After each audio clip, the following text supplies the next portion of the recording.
Baik, Bapak Ibu, Assalamualaikum warahmatullahi wabarakatuh.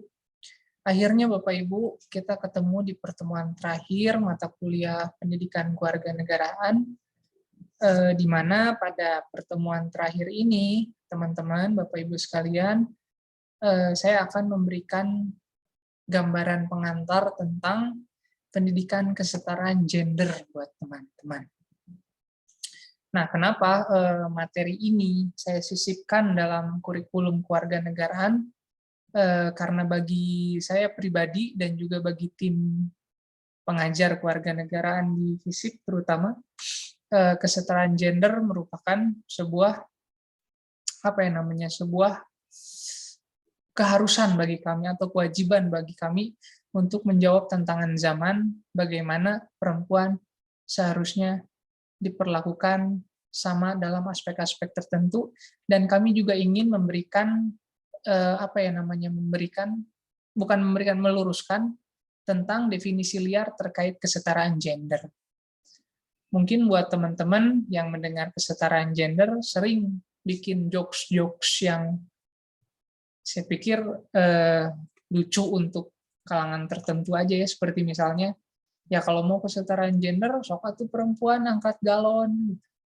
Kalau mau kesetaraan gender, sok atuh misalnya perempuan ngaduk semen, atau yang lebih yang reverse-nya lagi, sok atuh kalau misalnya mau kesetaraan gender, laki-laki yang melahirkan dan laki-laki yang menyusui. Nah, artinya sebenarnya ada mispersepsi ya terkait sikap kita memahami kesetaraan gender. Nah, makanya saya pengen teman-teman mulai perkuliahan ini tolong teman-teman kesampingkan lah jokes-jokes atau misleading informants yang seperti itu.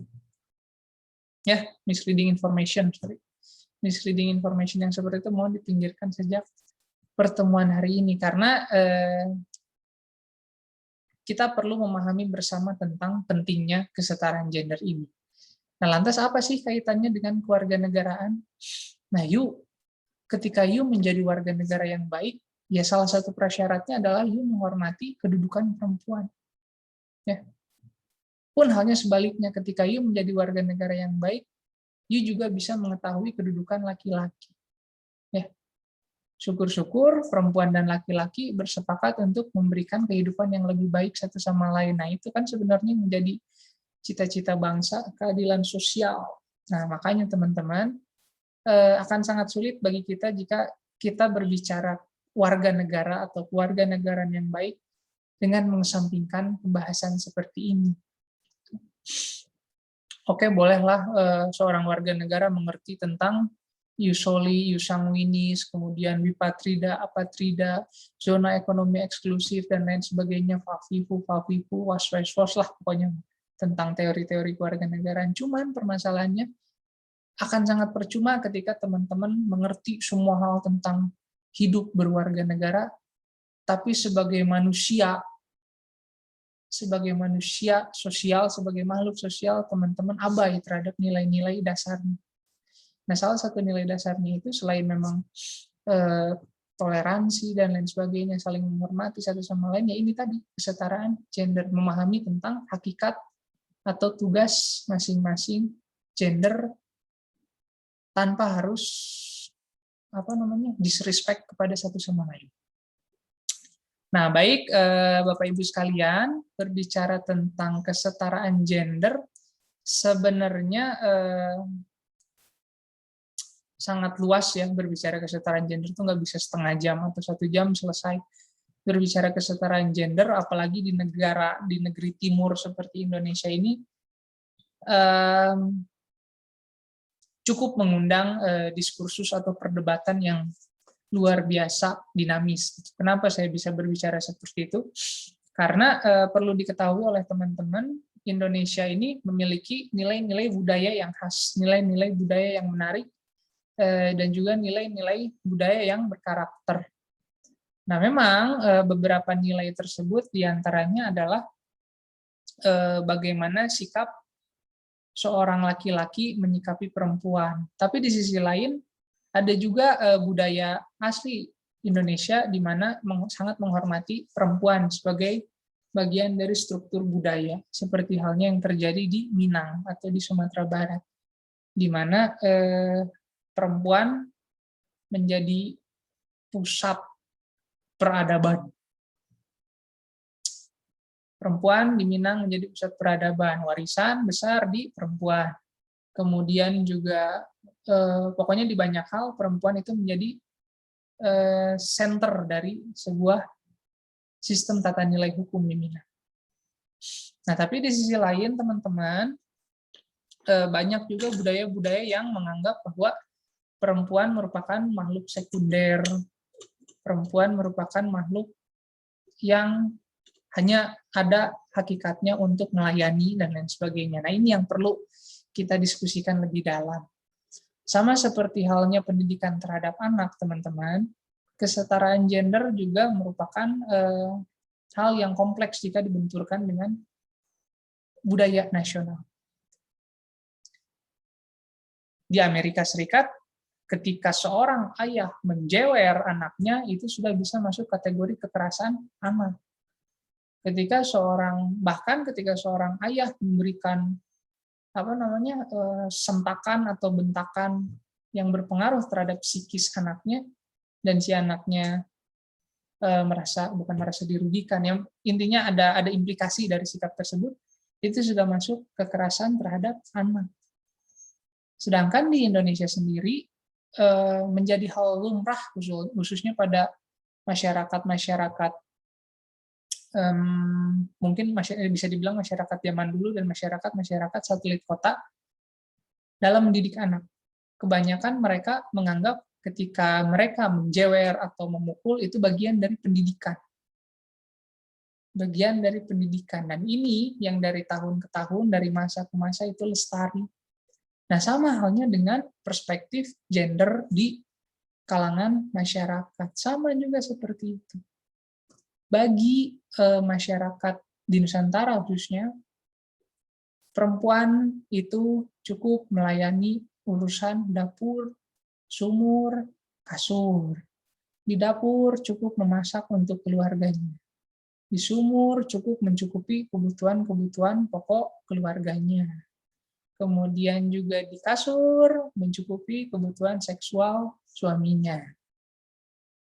Nah, ini sebenarnya teman-teman yang bukan bisa dibilang harus diperbaiki, tapi harus didudukan dulu lah permasalahan yang tepatnya seperti apa. Nah, mari kita bahas pertama tentang hal-hal yang berkaitan dengan kesetaraan gender. Nah, gender sendiri teman-teman merujuk pada pembedaan-pembedaan atau relasi-relasi sosial antara perempuan dan laki-laki. Perempuan umumnya dikenal sebagai sosok yang lembut, kemudian sosok yang sensitif, dan lain sebagainya. Kemudian laki-laki dikenal sebagai seseorang yang memiliki janggut, kemudian maskulin, dan lain sebagainya.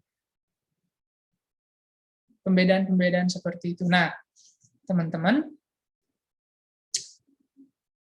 perlu diketahui hal-hal tersebut bisa dibilang merupakan stereotip gender.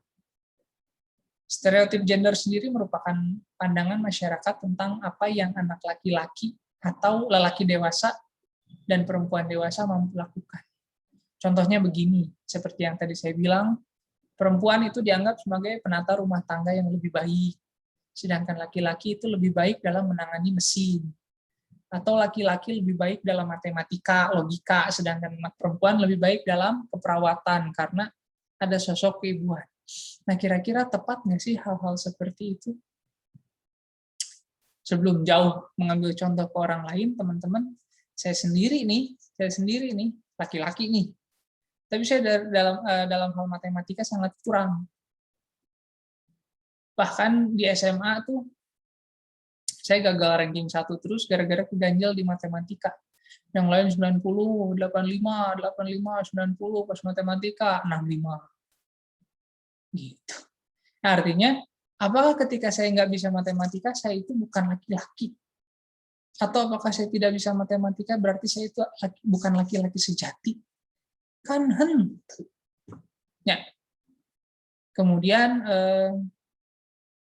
perempuan lebih lebih bagus dalam hal-hal keperawatan. Sekarang banyak kok nakes laki-laki.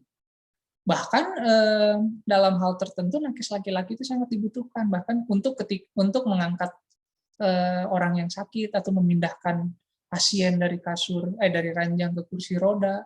Kan kalau perempuan butuh berapa orang, sedangkan laki-laki sendiri pun bisa diangkat. Sebagai sebentar ya.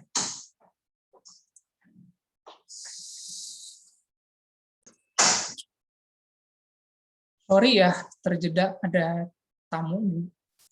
Sampai mana tadi, lupa saya. Oh ya, sampai stereotip gender, bahwa laki-laki itu bisanya logika, matematika, sedangkan perempuan itu yang lebih keibuan seperti keperawatan. Padahal debatable kan hal seperti itu. Nah, itu yang dinamakan sebagai stereotip gender. Gitu.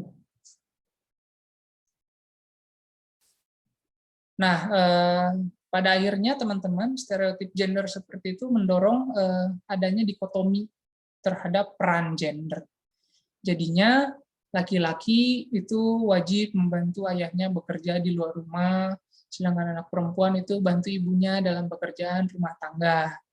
Nah, hal-hal seperti itu yang kemudian membudaya dan lestari bahkan hingga detik ini. Makanya nggak aneh teman-teman ketika pada akhirnya peran perempuan dalam kontestasi-kontestasi publik itu minim, gitu. Tapi alhamdulillah sekarang patut diapresiasi adanya kuota 30% untuk perempuan beberapa tahun silam. Itu artinya pemerintah sudah punya sudah aware terhadap permasalahan ini, permasalahan kesetaraan gender, bahwa perempuan juga punya hak yang sama dalam politik. Seperti itu. Nah, teman-teman, peran gender itu umumnya diperkuat oleh nilai, norma, dan stereotip gender yang dianut masyarakat setempat. Namun peran gender juga dapat dan selalu berubah, ini yang perlu diperhatikan oleh teman-teman. Peran gender itu dapat dan selalu berubah. Seringkali bahkan lebih cepat daripada gagasan-gagasan tentang bagaimana anak laki-laki dan perempuan, atau perempuan dan laki-laki dewasa seharusnya bertingkah laku. Gitu. Sebagai contoh, misalnya perempuan dewasa seharusnya itu menjadi jenis kelamin yang lebih lemah, dan mereka dilindungi dari beban pekerjaan yang berat. Sekarang banyak kok polwan, ya perempuan jadi polisi. Apakah polisi pekerjaan ringan? Berat berhadapannya dengan orang-orang keji dan jahat, orang-orang brengsek. Tapi di situ perempuan ditempatkan. Ya, perempuan juga bisa jadi satuan pengamanan yang baik. Nah, terus katanya juga perempuan itu nggak boleh di pekerjaan berat untuk waktu yang lama. Kemudian, nah untuk pekerjaan berat sendiri, Anda pikir perempuan di desa-desa itu lemah? Kalau Anda bisa lihat ke sawah-sawah yang menggotong padi berkarung-karung, itu kebanyakan perempuan kok.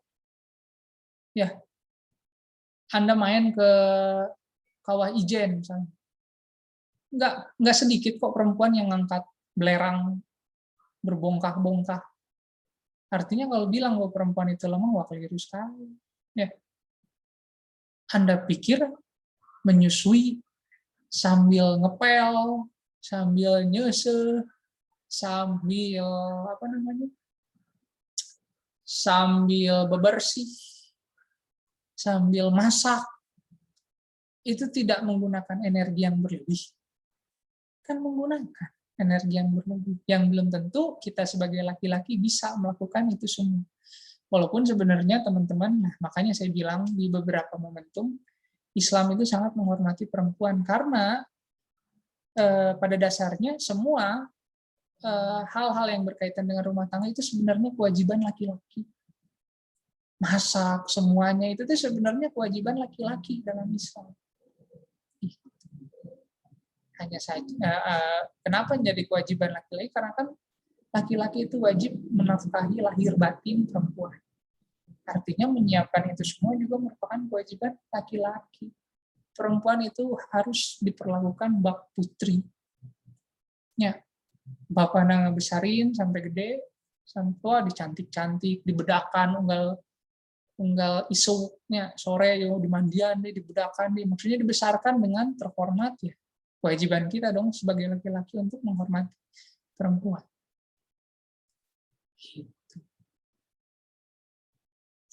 Nah, artinya kembali ke tadi akan sangat keliru jika berbicara bahwa perempuan itu merupakan makhluk yang lemah. Di sisi lain, teman-teman, urusan ditinggal mati saja. Laki-laki itu kebanyakan ya, ini maksudnya sebenarnya stereotip lagi, tapi saya sulit untuk menggeneralisir, tapi kebanyakan yang saya amati di lingkungan saya, nah, di lingkungan saya itu teman-teman, umumnya laki-laki yang misalnya ditinggal mati oleh istrinya itu menikah lagi. Walaupun usianya sudah 60, 70, pasti menikah lagi. Umumnya kebanyakan seperti itu. Karena apa? Karena laki-laki itu sebenarnya merupakan makhluk yang manja. Inginnya, ndusel, dan lain sebagainya. Laki-laki itu merupakan makhluk yang haus kasih sayang. Kalau perempuan merupakan produsen kasih sayang, laki-laki itu adalah konsumen kasih sayang yang paling boros, teman-teman. Makanya ketika istrinya nggak ada, langsung hilang. Langsung hilang aura. Ya, Soeharto, Ibu Tin meninggal, langsung turun sebagai presiden. SBY, Bu Ani meninggal, udah kayak nggak semangat apa-apa. Nah, artinya laki-laki dan perempuan itu, laki-laki itu merupakan makhluk yang haus akan kasih sayang. Beda halnya dengan perempuan. Perempuan itu ketika laki-lakinya meninggal, jarang, walaupun memang ada, tapi jarang yang kemudian menikah lagi. Ya, karena apa? Karena laki-laki itu perempuan itu bisa mengurus dirinya sendiri. Karena dia merupakan produsen kasih sayang yang sangat luar biasa, bahkan saking banyaknya kasih sayang yang dimiliki oleh perempuan, dia itu sampai bisa memproduksi kasih sayang untuk dirinya sendiri. Perempuan itu merupakan makhluk yang kuat. Artinya jangan sekali-kalilah teman-teman memahami bahwa perempuan itu makhluk lemah. Secara fisikly bisa jadi, karena untuk kembali ke angkat galon tadi ya, secara fisikly itu alamiah bahwa laki-laki itu lebih kuat secara fisik dari perempuan. Tapi bukan berarti secara fisik lebih lemah, artinya dia lemah segala-galanya, ya enggak. Dalam aspek lainnya, perempuan itu bisa lebih unggul, khususnya dari hal segi kasih sayang dan juga dari segi stamina. Ya, maksudnya stamina itu tadi, masak, kemudian masak, kemudian ngepel, kemudian menyusui, ganti popok secara bersamaan, itu kan perlu stamina yang luar biasa. Bahkan pernah ada penelitian nih teman-teman, bagaimana rasa sakit melahirkan itu disematkan kepada laki-laki. Jadi ada mesin yang memberikan rasa yang sama seperti perempuan melahirkan. Itu diujikan kepada laki-laki. Nggak sampai bermenit-menit, laki-laki sudah ampun-ampunan karena merasakan sakit yang luar biasa. Anda bisa bayangkan perempuan yang melahirkan bahkan 3-4 anak itu setiap melahirkan sakitnya itu antara urusan hidup dan mati. Urusan hidup dan mati. Makanya akan sangat biadab buat laki-laki yang setelah menghamili tidak mau bertanggung jawab. Biadabnya bukan main. Tidak bertanggung jawab, cemen secemen-cemen. Karena apa? Karena mau enaknya aja. Giliran sakit, perempuan yang tanggung. Bahkan setelah melahirkannya pun perempuan yang bertanggung jawab. Makanya saya sangat geram ketika melihat ada kasus perempuan minta pertanggungjawaban, terus laki-lakinya denial, tes DNA dulu. Waduh, itu benar-benar keterlaluan. Nah, kemudian teman-teman, itu tadi pembahasan mengenai peran gender. Nah, kemudian apa sih yang dimaksudkan dengan, kita masuk nih pada kesetaraan gender sendiri. Apa sih yang dimaksudkan dengan kesetaraan gender? Nah, teman-teman, di banyak masyarakat itu terdapat perbedaan antara laki-laki dan perempuan, serta laki-laki dan perempuan dalam hal kesempatan, tanggung jawab, kemudian hak dan manfaat, kemudian keuntungan, dan lain sebagainya. Walaupun banyak variasi antar budaya dan menurut waktu, terdapat sebuah gambaran yang sama. Jadi relasi gender di seluruh dunia itu dicirikan oleh relasi-relasi yang tidak setara dan tidak seimbang antara kedua jenis kelamin. Seperti halnya akses pendidikan. Teman-teman, sebelum dulu ada tokoh namanya Mary Wollstonecraft, beliau itu merupakan salah satu pionir feminisme. Sebelum dia menyuarakan tentang posisi perempuan, perempuan itu dulu nggak boleh kuliah. Perempuan itu nggak boleh kuliah. Yang boleh itu cuma melayani suami, masak, dan lain sebagainya. Itu di Eropa loh. Itu di Eropa. Nah, di situ kemudian Mary Wollstonecraft dan teman-temannya kemudian menyuarakan tentang posisi perempuan seharusnya itu seperti apa. Nah, makanya kemudian alhamdulillah dampaknya itu baik sekarang. Sekarang perempuan itu punya akses yang sama dalam pendidikan. Kemudian sekarang juga kan kita cukup mengapresiasi terhadap perusahaan-perusahaan yang memberikan cuti hamil, bahkan cuti menyusui dan juga cuti menstruasi. Itu luar biasa sih buat saya, karena memang itulah yang membedakan laki-laki dan perempuan secara alamiah. Secara alamiah, perempuan itu secara kodrati pasti menstruasi dan kadang mengganggu moodnya, rungsing lah intinya, karena ya itu tadi ya mules lah ya sakit. Saya nggak bisa ngerasain sih, cuman kalau ngelihat pasangan saya, ngelihat kakak saya yang perempuan itu kebanyakan kalau PMS tuh waduh rungsingnya bukan main. Kita ya awal-awal kesel, naon sih ya, awal-awal rudet bisa, rungsing bisa. Tapi pelan-pelan kita ketahui bahwa ternyata perempuan itu punya siklus menstruasi, di mana ketika menstruasi itu mules bukan main, rungsing, kadang nggak nafsu makan, dan lain sebagainya. Nah itu kita harus ngerti sebagai laki-laki di situ. Nah, kesetaraan gender itu berarti bahwa semua orang dari segala umur dan jenis kelamin harus memiliki kesempatan yang sama untuk berhasil dalam hidup. Untuk berhasil dalam hidup. Ini berarti bahwa semua manusia itu harus memiliki akses dan kontrol terhadap sumber daya dan manfaat yang setara. Dengan kata lain secara adil, sehingga semua orang dapat mengambil manfaat dan berpartisipasi dalam pembangunan. Gitu teman-teman, itu yang dimaksud dengan kesetaraan gender. Kesetaraan gender sendiri meliputi hak asasi manusia. Ya, hak asasi manusia jelas. Kemudian juga hak pekerja yang sama, serta nilai yang setara. Nilai yang setara itu maksudnya ya anggapan bahwa perempuan itu dan laki-laki itu juga punya hak dan kewajiban yang sama. Kemudian distribusi yang adil terkait penguasaan sumber daya. Pun halnya dalam pengambilan keputusan. Nah, biasanya teman-teman, wacana kesetaraan gender ini muncul akibat adanya diskriminasi gender. Nah, apa sih sebenarnya diskriminasi gender? Contoh-contoh diskriminasi gender itu seperti misalnya ada diskriminasi langsung. Nah, contohnya itu perempuan tidak dapat secara sah memiliki harta seperti bangunan atau tanah.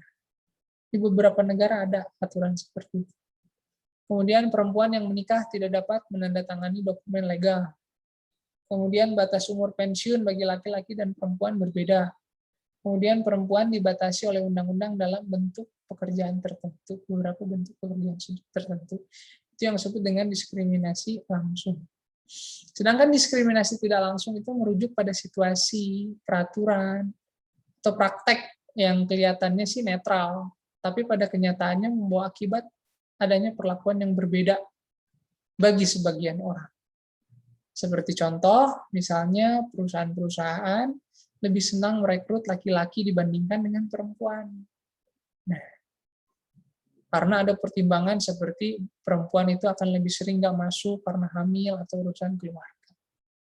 Atau kemudian posisi supervisor itu sering diisi oleh laki-laki karena perempuan itu dipandang tidak dapat menjadi pemimpin yang lebih baik dibanding dengan laki-laki. Benar perempuan tidak menjadi pemimpin yang baik dibandingkan dengan laki-laki? Kalaupun benar, ya, New Zealand sekarang atau Selandia Baru itu nggak akan bebas COVID. Presidennya perempuan kok. Presiden perempuan tapi negaranya aman bukan main. Makmur bukan main. Bahkan ada salah satu penelitian yang merilis deretan negara dengan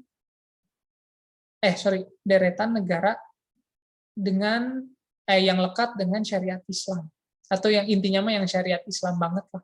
Nomor 1 tahu apa? Bukan Qatar, bukan Arab Saudi, bukan Oman, bukan Pakistan, tapi apa? New Zealand, Selandia Baru. Nilai-nilai syariah itu lebih kepada minimnya kasus korupsi, adanya keadilan, kemudian adanya kesetaraan, kemudian adanya distribusi sumber daya yang adil, dan lain sebagainya. Selandia Baru mencukupi prasyarat-prasyarat tersebut, dan Selandia Baru dianggap lebih syariah ketimbang Arab Saudi, Oman, Abu Dhabi, Abu Dhabi bukan negara, Uni Emirat Arab, dan lain sebagainya. Ya, seperti itu teman-teman. Nah, jadi itu merupakan gambaran-gambaran dasar tentang apa sih itu sebenarnya kesetaraan gender. Nah, teman-teman, selain wacana-wacana di atas, teman-teman juga saya harap mampu mencari tahu atau mampu mengeksplorasi tentang kondisi-kondisi aktual perihal kesetaraan gender yang ada di Nusantara. Maksud saya begini, apakah kesetaraan gender sudah berjalan di Indonesia? Apakah kesetaraan gender itu sudah dianggap sebuah nilai di mana semua orang bersepakat? Karena bisa jadi teman-teman masih banyak malah orang yang menganggap bahwa kesetaraan gender itu sebagai lelucon. Kesetaraan gender itu sebagai sebuah sebagai sebuah anekdot yang utopis, artinya itu terlalu mengawang-awang dan sangat tidak mungkin, sama seperti komunisme. Katanya seperti itu. Nah, artinya tugas kita semua, termasuk tugas teman-teman juga, jika memang ingin memberikan kehidupan yang lebih baik satu sama lain, baik untuk laki-laki dan perempuan, minimal sebelum kita berbicara lebih jauh, kita memahami dulu deh konsep-konsep dasar kesetaraan gender itu seperti apa. Oke? Selebihnya, jika teman-teman mau nggak setuju atau teman-teman setuju dan bahkan ingin memperjuangkannya, maka teman-teman merupakan manusia merdeka yang punya pikiran yang merdeka juga di negeri demokratis seperti Indonesia ini. Nah, artinya, jika teman-teman hendak memilih keputusan, mohon pikirkan keputusan mana yang kiranya memberikan dampak yang baik sebesar-besarnya, dan mana yang memberikan dampak buruk sedikit-sedikitnya, sekecil-kecilnya. Kalau teman-teman misalnya, itu mah kesetaraan gender, nah itulah ini juga nu kudu diributkeun deui rek kumaha ge, cek urang mah nya rek kumaha ge misalnya nih ya. Laki mah udah ada di atas perempuan, sudah kodratnya dari dulu pemimpin itu harus laki-laki, diatur dalam Islam, tafsirnya juga ada. Nah enggak, kalau teman-teman memiliki sumber yang kuat untuk menopang keyakinan teman-teman, mangga. Atau misalnya kemudian yang pro kesetaraan gender, wah ini benar nih harus ditegakkan nih, perempuan itu memang harus punya sikap yang setara. Cuman saya titip untuk teman-teman yang mengambil sikap manapun, mohon jangan menghakimi satu sama lain. Yang kontra dengan kesetaraan gender ya bukan berarti teman-teman meyakini bahwa laki-laki itu merupakan seorang maskulin, teman-teman langsung mencemooh pemikiran-pemikiran tentang kesetaraan gender, bahkan feminisme. Sama yang pro kesetaraan gender juga. Jangan sampai teman-teman memperjuangkan kesetaraan gender sampai-sampai memaki-maki peran serta laki-laki. Oh, laki-laki patriarkis. Laki-laki itu bisanya cuma membuat kerusakan di muka bumi. laki-laki itu merupakan sumber petaka bagi kehidupan perempuan. Wah, itu serada liur kayak gitu. Ya. Nah, jadi semoga ke depan dari pertemuan ini teman-teman sudah bisa bijak menyikapi segala fenomena yang mengiringi peradaban kita bersama ini. Dan semoga ada manfaatnya dari pertemuan ini, semoga teman-teman juga bisa sedikitnya merubah pola pikir teman-teman bahwa ternyata hidup di dunia ini nggak A aja. Bisa A, bisa B, bisa C, bisa D. Semua kemungkinan itu bisa terjadi dan perubahan itu merupakan sebuah kepastian. Artinya jangan sampai teman-teman fanatik terhadap satu pemikiran, kok tanu di pikiran. Ya, semoga setelah ini teman-teman bisa berpikir terbuka. Demikian pertemuan hari ini teman-teman. Semoga teman-teman sehat selalu, berbahagia selalu. Sampai jumpa dalam mata kuliah kewarganegaraan. Kalaupun kita berjumpa lagi di kesempatan yang lain, semoga kita bertemu dalam keadaan yang sehat. Kita bertemu dalam keadaan di mana masing-masing itu memiliki hal yang baik untuk diceritakan. Dan semoga semua kita selalu dalam lindungan Tuhan semesta alam. Dan juga kita selalu berada di jalan yang lurus untuk menjadi manusia yang sebesar-besarnya bermanfaat untuk minimal diri sendiri dan maksimal untuk dunia. Demikian teman-teman, terima kasih. Assalamualaikum warahmatullahi wabarakatuh.